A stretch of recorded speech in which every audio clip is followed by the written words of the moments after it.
സ്വർണ്ണ കവർച്ചയിൽ ദേവസ്വം മുൻ അംഗങ്ങളായ ശങ്കർദാസും വിജയകുമാറും ചോദ്യം ചെയ്യാൻ ഹാജരാകില്ല. ഇന്ന് പി ശങ്കർദാസിന്റെയും എൻ വിജയകുമാറിന്റെയും പങ്ക് വ്യക്തമായ സാഹചര്യത്തിലായിരുന്നു ചോദ്യം ചെയ്യാൻ വിളിപ്പിച്ചത്. അതേസമയം പഞ്ചലോഹ വിഗ്രഹങ്ങൾ കടത്തിയ കേസിൽ ഡി മണിയുടെ അറസ്റ്റും ഉടൻ ഉണ്ടാകാൻ തന്നെയാണ് സാധ്യത. വിവരങ്ങളുമായി തിരുവനന്തപുരത്ത് നിന്നും പ്രജിത് മോഹനൻ ചേരുകയാണ്. പ്രജിത്ത്, ഇവർ രണ്ടുപേരും ഇന്ന് ഹാജരാകുമെന്നാണ് നമുക്ക് ലഭ്യമായ വിവരങ്ങൾ. പക്ഷേ ഈ സാഹചര്യത്തിലാണ് ഇന്ന് ഹാജരാകുന്നില്ല എന്നുള്ള ഒരു തീരുമാനത്തിലേക്ക് എത്തിയത്. ഒപ്പം SITയുടെ പ്രത്യേക അന്വേഷണ സംഘത്തിന്റെ അന്വേഷണവും ഈ തരത്തിലാണ് മുന്നോട്ട് പോകുന്നത്.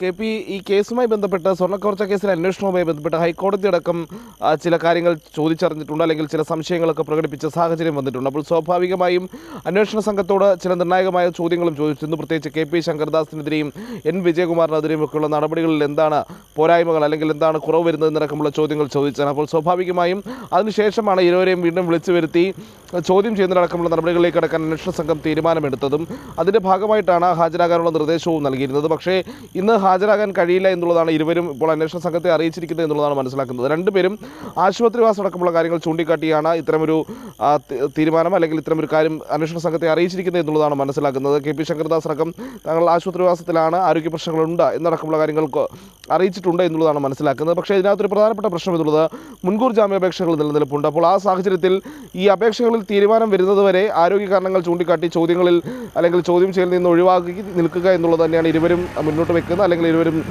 ഉപയോഗിക്കുന്ന തന്ത്രം എന്നുള്ളതാണ് നമുക്ക് മനസ്സിലാക്കാൻ കഴിയുന്നത്. അങ്ങനെ മുൻകൂർ ജാമ്യാപേക്ഷയുമായി ബന്ധപ്പെട്ട് അറസ്റ്റ് ഒഴിവാക്കുന്ന നടപടികളിലേക്ക് പോവുകയാണെങ്കിൽ മാത്രം അന്വേഷണ സംഘത്തിന് മുന്നിൽ ഹാജരായി മൊഴി നൽകാം എന്നുള്ളതാണ് ഇരുവരും കണക്ക് കൂട്ടുന്നത് എന്നുള്ളത് നമ്മൾ കരുതുന്നു. ഈ അന്വേഷണവുമായി ബന്ധപ്പെട്ട് വളരെ നിർണായകമായിട്ടുള്ള രണ്ട് പേരാണ്. പ്രത്യേകിച്ച് പത്മകുമാറിനൊപ്പം തന്നെ ആ സ്വർണ്ണക്കവർച്ച നടന്ന കാലഘട്ടങ്ങളിൽ ശബരിമലയിൽ നിർണായക ചുമതലകളിൽ പ്രത്യേകിച്ച് ദേവസ്വം ബോർഡ് അംഗങ്ങളായി ഉണ്ടായിരുന്ന രണ്ട് പേരാണ്. അപ്പോൾ സ്വാഭാവികമായും അവരിൽ നിന്ന് നിരവധി കാര്യങ്ങൾ ചോദിച്ചറിയാനുണ്ട്. പ്രത്യേകിച്ച് ഉണ്ണികൃഷ്ണൻ പൊറ്റി അടക്കമുള്ളവരുമായുള്ള ബന്ധം തുടങ്ങിയ കാര്യങ്ങളിലൊക്കെയുള്ള കൃത്യമായ മൊഴികൾ നൽകേണ്ടതുണ്ട്. ആദ്യഘട്ടത്തിൽ ഉണ്ടായിട്ടുള്ളതുപോലെയുള്ള ഒരു ചോദ്യം ചെയ്യലിലേക്കല്ല കാര്യങ്ങൾ പോകുക എന്നുള്ളതാണ്. പ്രത്യേകിച്ച് സ്വർണ്ണക്കവർച്ചയുമായി ബന്ധപ്പെട്ട അന്താരാഷ്ട്ര സംഘങ്ങളുടെ വരെ പങ്ക് വ്യക്തമായിരിക്കുന്ന സാഹചര്യത്തിൽ, അല്ലെങ്കിൽ ഡി മണിയെ പോലെയുള്ള പുതിയ പുതിയ കഥാപാത്രങ്ങളും പുതിയ പുതിയ ഗൂഢാലോചനകളും ഇതിന് പിന്നിൽ ഉണ്ട് എന്നുള്ള കാര്യങ്ങൾ കൂടി വ്യക്തമായ സാഹചര്യത്തിൽ അന്വേഷണം കൂടുതൽ ശക്തമായി മുന്നോട്ട് പോകുന്ന ഒരു അവസ്ഥയിൽ കൂടിയാണ് KP ശങ്കർദാസിനെയും N വിജയകുമാറിനെയും അടക്കം ചോദ്യം ചെയ്യേണ്ട ഒരു സാഹചര്യത്തിലേക്ക്, വീണ്ടും ചോദ്യം ചെയ്യേണ്ട ഒരു സാഹചര്യത്തിലേക്ക്, വിശദമായി ചോദ്യം ചെയ്യേണ്ട ഒരു സാഹചര്യത്തിലേക്ക് അന്വേഷണ സംഘം പോകുന്നത് എന്നുള്ളതാണ്. KP പ്രജിത്ത്, ഒപ്പം തന്നെ നേരത്തെ പറഞ്ഞതുപോലെ തന്നെ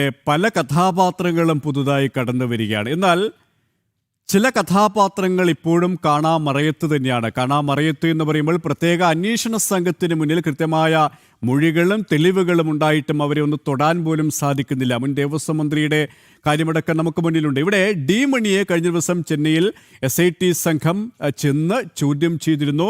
അറസ്റ്റ് ഉൾപ്പെടെയുള്ള നിർണായകമായ ഘട്ടത്തിലേക്ക് വരും ദിവസങ്ങളിൽ കടക്കുമെന്നാണ് നമുക്ക് പ്രാഥമികമായി തന്നെ മനസ്സിലാക്കാൻ കഴിയുന്നത്.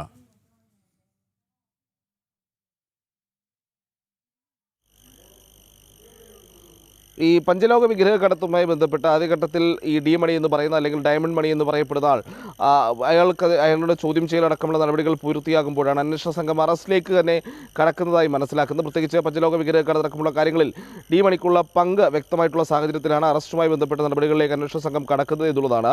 അപ്പോൾ സ്വാഭാവികമായും ആദ്യഘട്ടത്തിൽ കോടതി ഉന്നയിച്ചൊരു സംശയം, പ്രത്യേകിച്ച് ഈ വിഗ്രഹക്കടത്ത് പോലെയുള്ള സംഘങ്ങൾക്ക് ഈ സ്വർണ്ണക്കടത്തുമായിട്ടുള്ളൊരു ബന്ധം, അല്ലെങ്കിൽ അവരുടെ ഒരു പ്രവർത്തന രീതി ഈ സ്വർണ്ണക്കവർച്ചയിൽ ഉണ്ടായിട്ടുണ്ട് എന്നുള്ള കോടതിയുടെ ആദ്യഘട്ടത്തിലെ സംശയം തന്നെയാണ് ഈ ഘട്ടത്തിൽ വ്യക്തമാകുന്നത്. പ്രത്യേകിച്ച് ഡി മണി അടക്കമുള്ളവർ ശബരിമലയിൽ കേന്ദ്രീകരിച്ച ഈ രീതിയിലുള്ള തട്ടിപ്പിന് വളരെ കാലമായി ആസൂത്രണം ചെയ്തിരുന്നു, അല്ലെങ്കിൽ ആസൂത്രിതമായ നടപടികളുമായി മുന്നോട്ട് പോയിരുന്നു എന്നുകൂടി വ്യക്തമാകുന്ന സാഹചര്യമുണ്ട്. അപ്പോൾ സ്വാഭാവികമായും അറസ്റ്റ് അടക്കമുള്ള നടപടികളിലേക്ക് കടക്കുമ്പോൾ അന്വേഷണ സംഘത്തിന്റെ കസ്റ്റഡിയിലെടുത്ത് ദിവസങ്ങളോളം ചോദ്യം ചെയ്ത സാഹചര്യം ഉണ്ടാകുമ്പോൾ ഡി മണി പറയുന്ന കാര്യങ്ങളിലും കൂടുതൽ ഈ സ്വർണ്ണക്കടത്തുമായി ബന്ധപ്പെട്ട അതിൻ്റെ ഒരു വ്യാപ്തി അടക്കമുള്ള കാര്യങ്ങളിലേക്ക് വ്യക്തത നൽകുന്നതാകും. അപ്പോൾ സ്വാഭാവികമായും ആ ചോദ്യം ചെയ്യലും വളരെയധികം നിർണായകമാണ്. പ്രത്യേകിച്ച് കഴിഞ്ഞ 2 ദിവസങ്ങളിലായി നടക്കുന്ന ചോദ്യം ചെയ്യലിന് പുറത്തേക്ക് കസ്റ്റഡിയിലെടുത്തുള്ള ചോദ്യം ചെയ്യലും അറസ്റ്റ് ചെയ്ത് രേഖപ്പെടുത്തിയതിനു ശേഷമുള്ള ചോദ്യം ചെയ്യലും നിർണായകമായി മാറും. KP തന്നെയാണ് സ്വർണ്ണ കവർച്ചയിൽ നിർണായകമായ നീക്കങ്ങളാണ് SITയുടെ ഭാഗത്തിനും ഉണ്ടാകുന്നത്. അതേസമയം തന്നെ വിജയകുമാറും ശങ്കർദാസും ഇന്ന് ചോദ്യം ചെയ്യലിനെ ഹാജരാകില്ല. ആരോഗ്യ കാരണങ്ങൾ ചൂണ്ടിക്കാട്ടിയാണ് അവർ ഹാജരാകാതിരിക്കുന്നത്. ഒപ്പം ഡി മണിയെ ഉടൻ അറസ്റ്റ് ചെയ്യുന്നതിനാണ് സാധ്യത. പ്രജിത് മോഹനാണ് തിരുവനന്തപുരത്തിന് വിശദാംശങ്ങൾ നൽകിയത്.